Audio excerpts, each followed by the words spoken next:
Hey everyone, April Dunnam here. In today's video, I'm going to show you how you can implement tabs in your Power Apps and also discuss why you might want to use this approach. But first, here's the intro.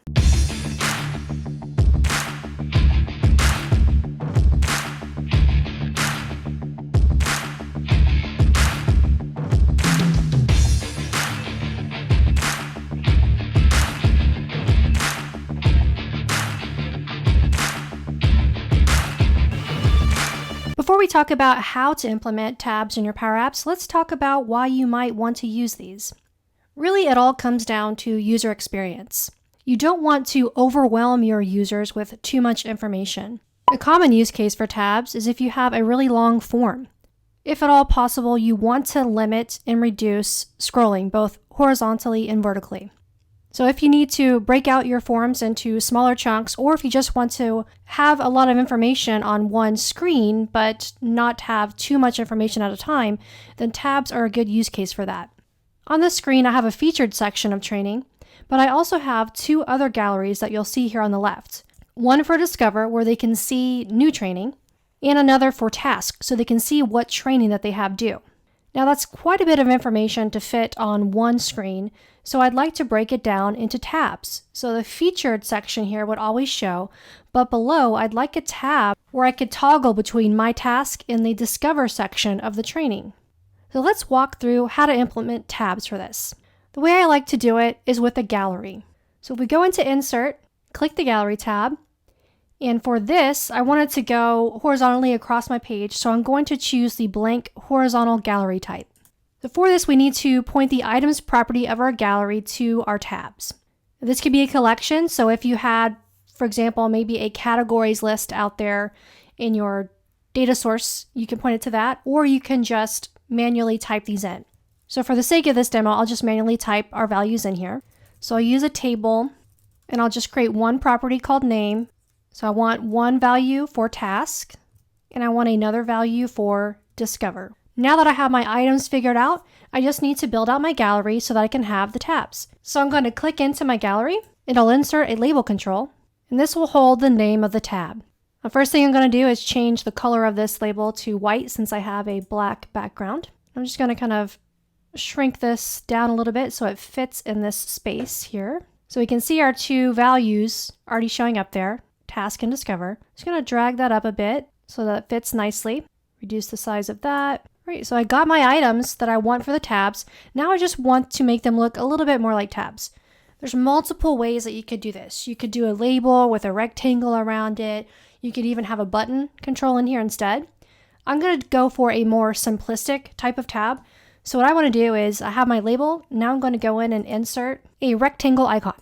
So I just want the name of my tab, and then below it, I want a little underline so that I can tell which tab is selected. I'm just going to manipulate this box a little bit, make it Power Apps purple, shrink the height so it's a nice thin line.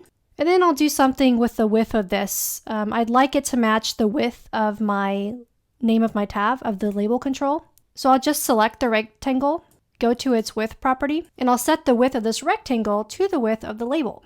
And that looks pretty nice. Now I only want this underline to show though for the gallery item that's currently selected. So the tab that's selected. So what we can do is select that rectangle that we added, go to its visible property, and we can change it to this item, which is the current item in the gallery, dot is selected. So that's a Boolean value that's set to true or false based off the item that's selected.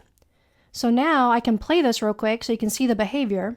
You'll notice that task has an underline because if you've worked with galleries before, if you're new to Power Apps, you might not know this, but in your gallery controls, whatever the very first item in that gallery is always the default selected item. So even though I haven't clicked on anything in here yet, that's the default selected item. So that's why the underline is showing. But now if I go click Discover, the underline moves to there. So it's a nice simplistic tab effect. So now all I have to do is wire this up. I want it to behave so that if I click Task in here, the Task gallery shows below. But if I click Discover, a separate gallery that points to a list of videos shows here. It's pretty simple to wire this up.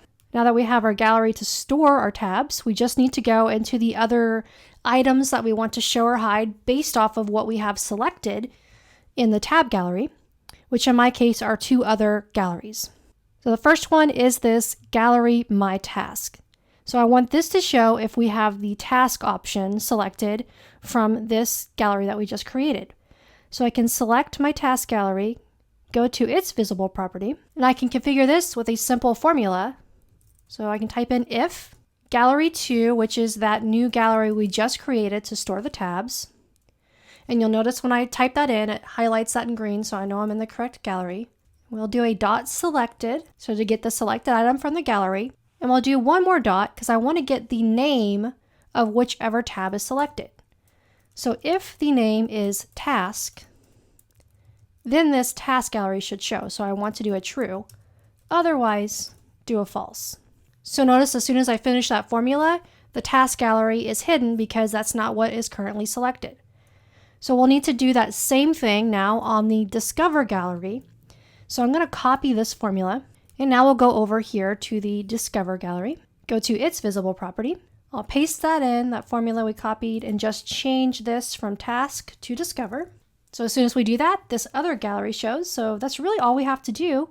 So we'll play this again just to watch it all work. So if I click task, the task gallery shows. If I click Discover, Discover shows. So this is just one use case for doing a tab effect. Another great use case for this would be if you have a really long form that you want to break out into different pieces. So a tab effect would be great for this. Now the tab effect that I'm doing here is showing or hiding items on a given screen. But you can also use these tabs to navigate to a different screen. So multiple ways that you can implement this tabbed functionality. If you're newer to Power Apps, this is a great tool to have in your Power Apps tool belt to take your apps to the next level and really simplify and make your user experience optimized. I hope you found this video helpful. If you did, please like and subscribe, and I'll catch you in the next video.